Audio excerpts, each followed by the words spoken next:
The cabin filter in Nissan J10 2012. The cabin filter is hidden behind here. You need to take away this side panel as well to get access to it. And I've got this filter here, which is the Mann filter. The instructions are here. It says it takes about 12 minutes to do it. Mann only give you this diagram here, which isn't a lot, so it can be a little bit confusing when you're looking at that. You'd never work it out. Here's the Mann filter here. When you're looking at it, notice that on one side it's got airflow and on the other side it's got nothing. Now that's important, so we want to remember that. So first thing we're going to do is open the glove compartment. There's 4 screws, 1, 2, 3, 4 at the top and 2 at the bottom. We're going to take those out. I've made a little start on it, and those screws are very pointy, so what we want to do is make sure that you've got them, you don't drop them near your tires. Okay, first thing we're going to do is get those out. Star screwdriver. Okay, that's 6 screws out. So the next thing I'm going to do is remove the trim panel across your side trim panel. So I've used one of these. I tend to wrap it up in a cloth just before flicking these out, and what I'm going to do is going to ease it out. Remember, you need to remove this screw down here before this will come out, otherwise you'll just crack your panel. This panel is a little bit tricky to remove, but it does come out. It looks like it's glued on over here and over here, and that's when you find it. But basically, don't take your time, get it out, and as you can see now, this disconnects and leaves this vacant hole.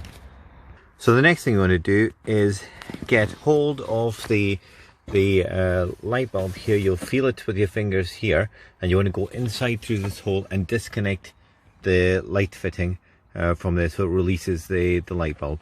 Okay, so that's what I'm going to do just now, and then I will pause, and I'm going to go into that small hole. I'm going to pause and continue again. Reaching into that hole, you'll find the light fitting with your fingers, and it's a rotate. It's not a push button one, rotate. So it's just like unscrewing a light bulb.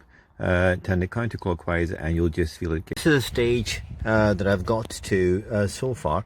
One thing to mention, there is a 7th screw in there. Now that's quite an interesting one because I didn't see that one, but there's a 7th screw, and that will allow the box to come out so far. Then you're going to hit this ABS, not ABS, this airbag, which is going to cause you some problems. So it's got a screw to disconnect it, and then you have the clip which has to remove. Now that will get you back better access. You could remove all this as well, but it seems a little bit much. We should be able to get some access in there. If I'm struggling, I'll let you know. Surprise, the whole unit did have to come off. A little bit awkward getting this little clip off, so what I used was just a trim remover. Slide it under and just flick it left and right until it just pops out. But yes, it's becoming a bit of a pain, as you can see. So just to get a hold of that filter, and still the filter is nowhere in sight as yet, but I will get there. Again, access is still a problem, so what I'm doing is I'm now taking out this screw over here, and I've just pulled on this to disconnect this ventilation system, ventilation tubing away. I just like to point out that each time I'm taking out a screw or a bolt, what I'm doing is I'm putting the screw back in, even though the fitment's not in there, so I know where the screws have come from. Okay, so nothing on this job has been as straightforward as it looks. You can see how much stuff I've taken out, and I've had to leave the screws in there just to come back to them. And I've also removed the pipe over here which goes into there. That's it there. Okay, and disconnected this, and eventually got this component which goes in here. You have to get right underneath with maybe a small screwdriver and just poke it down, tip it down so it unlocks, and that gives you access to the filter. Okay, so that's the next thing I'm going to take out. That should just come out quite easy, but again, it's such a tight fit that it's actually just awkward.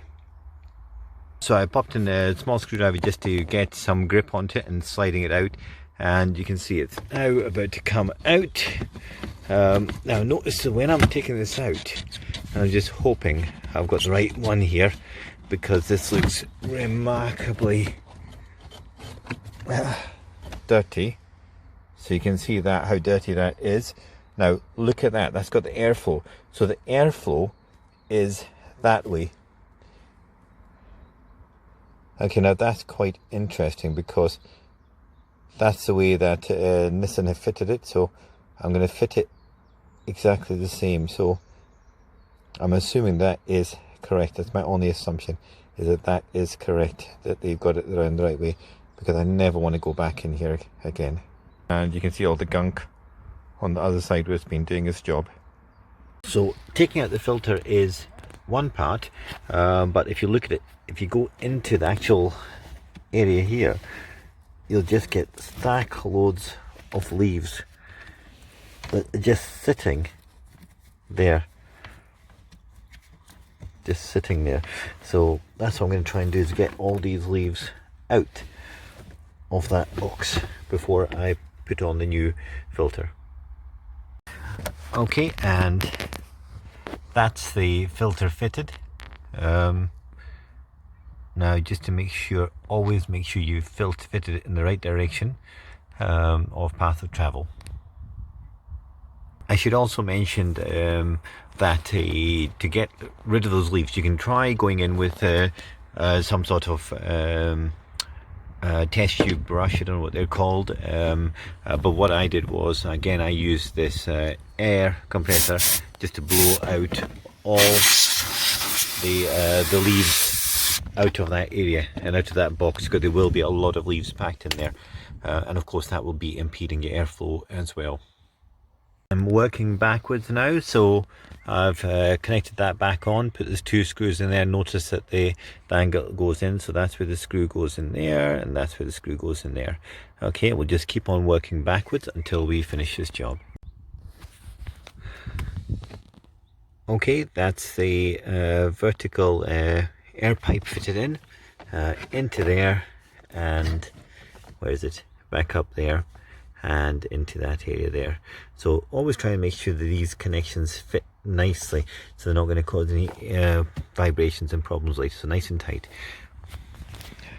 So next bit back on is this pipe here. Note the little clip there, okay, and that holds that secure. And then over here you've got this other a part of that which goes over, that flicks over like a hoodie onto it, okay, and then the screw goes in there. Make sure that's nice and tight. So the next thing I've done is I've reattached this back on. Make sure that this little orange rubber bit is basically, the sensors facing forward, and this is screwed and where is it? There it is. And again, it's a screw on this side, and a nice shiny silver screw with a Phillips head on that side as well. So the next thing we're going to do is connect up this ABS, no, the airbag back up. You know, yeah, the battery is disconnected. Not disconnect the battery until you've made sure that you've done this, because I think it can cause some problems with ABS, which is a pain. I think I want to show you, because it can be a bit awkward to remove, and is this tab here. So what you're actually pressing down is this little bit here, and you can see it just flexing it down. That's how you remove this. So don't try and lever it up. It's just that little tab there, and it will clip down. So I'm going to connect it back up to this section here.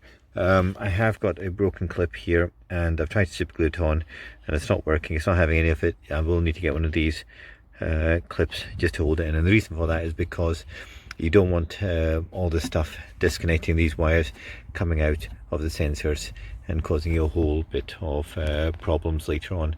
So you really do want that to be firmly attached on there.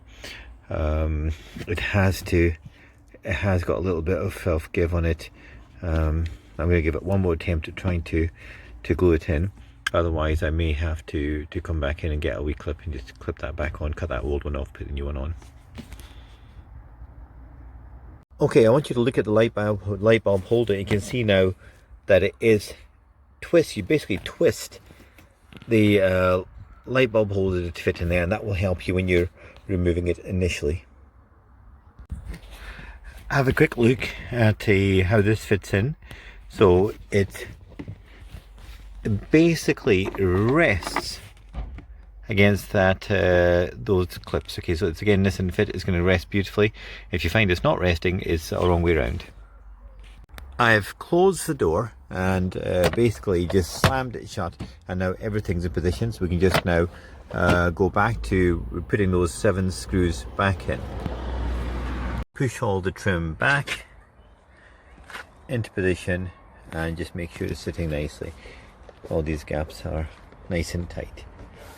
Okay, and then last but not least, we're going to connect the battery back up, and again make sure you've definitely connected your airbags up before you place them on, just in case you get any errors.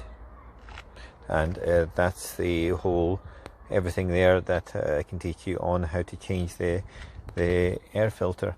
I'm hoping that was useful, but this has been quite a challenge, and I wish I had this video earlier on that I've now made. There's a lot of people doing it in 20 seconds. I can't see how it's done. You know what, it was a struggle for me to do this, and hopefully you know, you can look at other videos, put them all together and try and get a nice result.